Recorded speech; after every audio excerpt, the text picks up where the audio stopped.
இந்த ஆலயம் உனக்காக.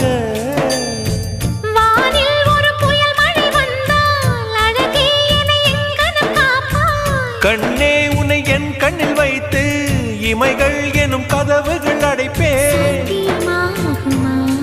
நான் சத்தியம் செய்யவா? தொடு தொடுவெனவே வானவில் என்னை தூரத்தில் அழைக்கின்ற நேரம். உவா